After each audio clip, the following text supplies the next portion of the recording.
Assalamualaikum warahmatullahi wabarakatuh. Saya Ronaldin Natasim akan mempresentasikan hasil review jurnal saya, yaitu tentang penerapan arsitektur perilaku dalam perancang kampung vertikal di Kota Makassar.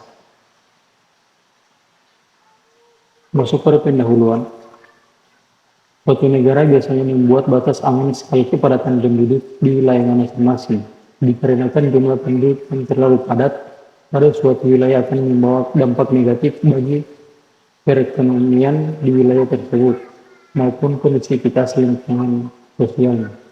Efek buruk yang ditimbulkan dalam berkesinambungan karena jumlah penduduk yang terlalu padat di suatu wilayah mengakibatkan lapangan pekerjaan yang tersedia tidak sebanding dengan banyaknya jumlah pencari kerja.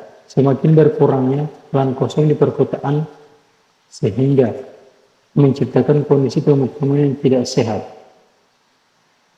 Pesatnya pertumbuhan penduduk perkotaan berdampak pada permintaan akan perumahan perkotaan yang terus meningkat. Berkembangnya permintaan perumahan yang di perkotaan dibarengi dengan jumlah atau luasan tanah di perkotaan yang semakin berkurang setiap waktu ini. Aspek-aspek fisik negatif yang ditimbulkan memerlukan strategi dan penyelesaiannya. Untuk mengatasi hal tersebut, kampung vertikal dapat dijadikan sebagai salah satu solusi untuk mengurangi perkampungan kumuh dan untuk kebutuhan tanah bagi perumahan di kawasan perkotaan. Pada dasarnya, manusia dapat dimanipulasi, tingkah lakunya dapat dikontrol dengan jalan mengontrol stimulus-stimulus yang ada di dalam lingkungannya. Perilaku manusia dipahami sebagai pembentuk arsitektur dan juga arsitektur dapat membentuk perilaku manusia. Seperti yang telah ditemukan oleh Winston Churchill 1943 dalam Lawrence 2004, "We shape all buildings, they shape use."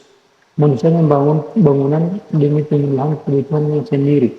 Kemudian bangunan itu membentuk perilaku manusia yang hidup dalam bangunan tersebut.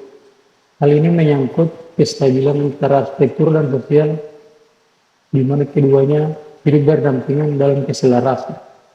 Metode. Pada metode pembahasan pengumpulan data akan dilakukan terlebih dahulu, kemudian akan diolah dengan cara analisis dan sintesis data. Setelah itu akan dilakukan dengan menggunakan metode deskriptif kualitatif.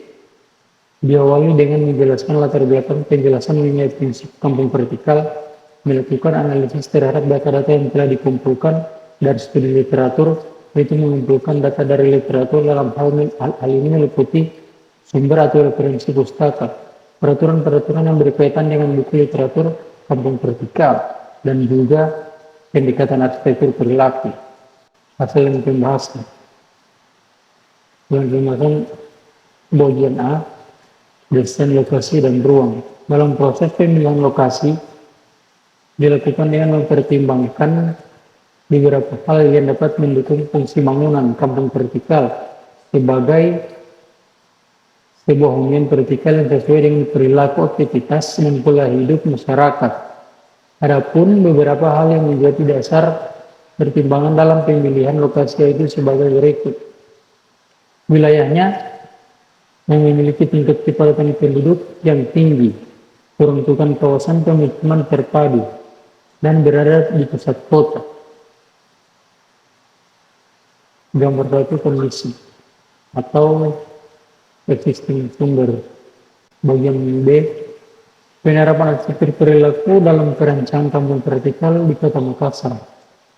Tujuan dari perencanaan bangunan yaitu untuk menciptakan suatu hunian vertikal yang sesuai dengan perilaku, aktivitas, dan pola hidup penghuni dapat beraktivitas di kampung vertikal. Penerapan arsitektur perilaku diharapkan dapat menyesuaikan kebutuhan dan kebiasaan penghuni dengan memperhatikan variabel fisik seperti ruang, ukuran dan bentuk, perabot dan penataan ruang, serta warna dikarenakan perilaku sebagai bentuk kegiatan yang membutuhkan wadah yang saling terkait dan mempengaruhi perilaku penghuni.